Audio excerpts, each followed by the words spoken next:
couple of times, or just stupid stuff. I don't want to sit here and complain about my life. It's harsh. This is MMA fighting. We don't all get paid very much money, and I haven't. I had to step on a lot of people to get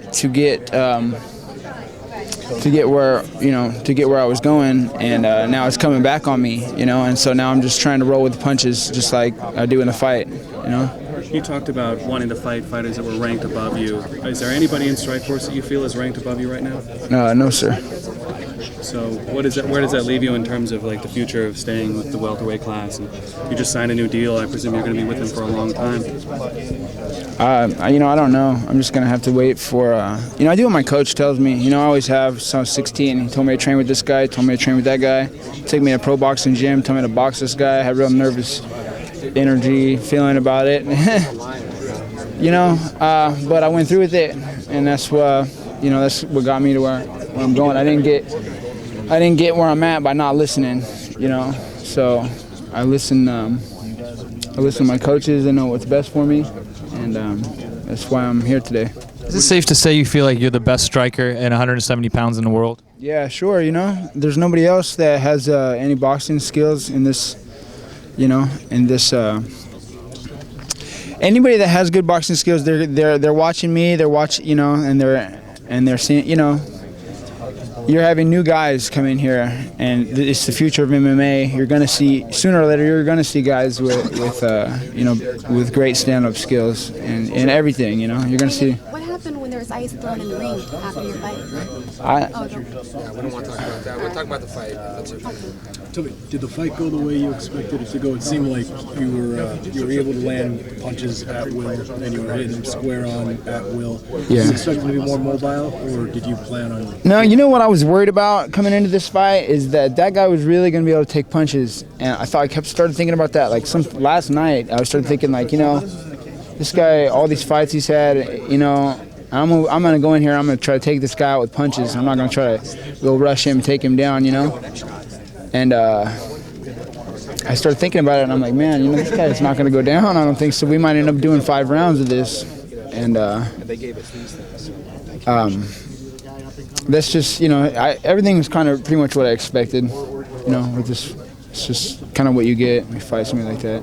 Now, if you were going to go 5 rounds, were the leg kicks going to be an issue, do you think, or were you? Sure, but I would have been jumping around still, I mean, they would have been an issue. They would have hurt, but I think that I would have weathered it, and I think that he was putting everything into those 2 rounds, just like he said, and I expected that.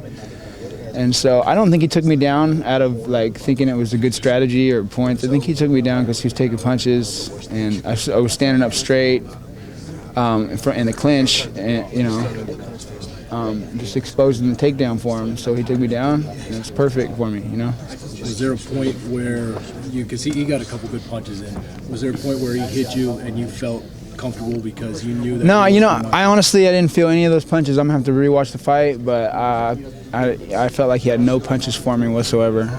I felt his punches coming out wide, and I didn't feel him throwing combinations. I watched his training, and I couldn't see him throwing any fluent, good combinations.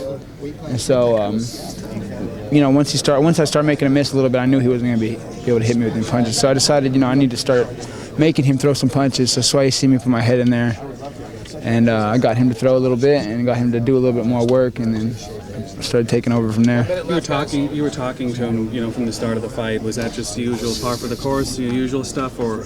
I noticed that he's really. The thing is, this guy's a really good stand-up fighter. That stuff doesn't really bother him, and he stayed really calm in there. That's what bothered me most about him, is the way he stayed really composed in there. That kind of stuff really wasn't.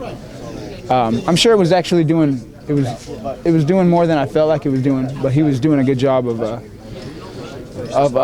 keeping his composure. When you talked about Tyron Woodley, you said he was a wrestler. Does that sort of mean that you expect him, if you do end up, that he might actually try and not point you? It just surprised me that he's a wrestler. I don't think a wrestler like him is going to try to take me down, though. I don't think it's a good idea for him. I don't even think it's a good idea.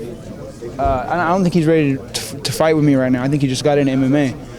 So, I think this is him. I'm sure he's not afraid to fight. He's got to do what he's got to do. But he is getting in a little bit over his head fighting anybody in here right now. The guy that he beat that was really good, and he lost all the guys in Dream, and he's a jiu-jitsu fighter. He's not an MMA fighter. There's a big difference. So he beat that guy, but that guy's not a real MMA fighter.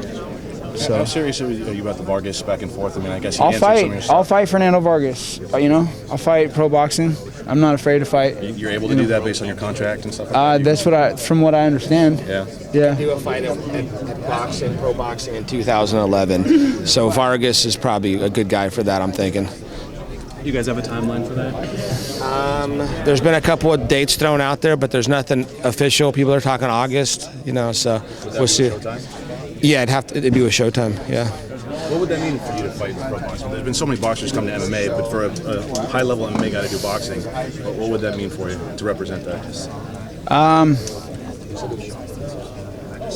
I think it would be great. It'd feel something like being able to, fight in 2 weight classes and win a belt in 2 weight. That's something that I really want to do is take the belt in different weight classes. But if I could take the belt in pro boxing and take a belt in MMA fighting, that sounds good too. I just want to do something extraordinary, I don't want to be your everyday regular MMA fighter because I'm not, I worked harder than these guys, and they all have a lot to learn. Even these guys that are physically gifted, and that are doing well with their MMA career, they're still behind on a lot of things, and I think that sooner or later hard work should pay off, and that might be the route I need to take.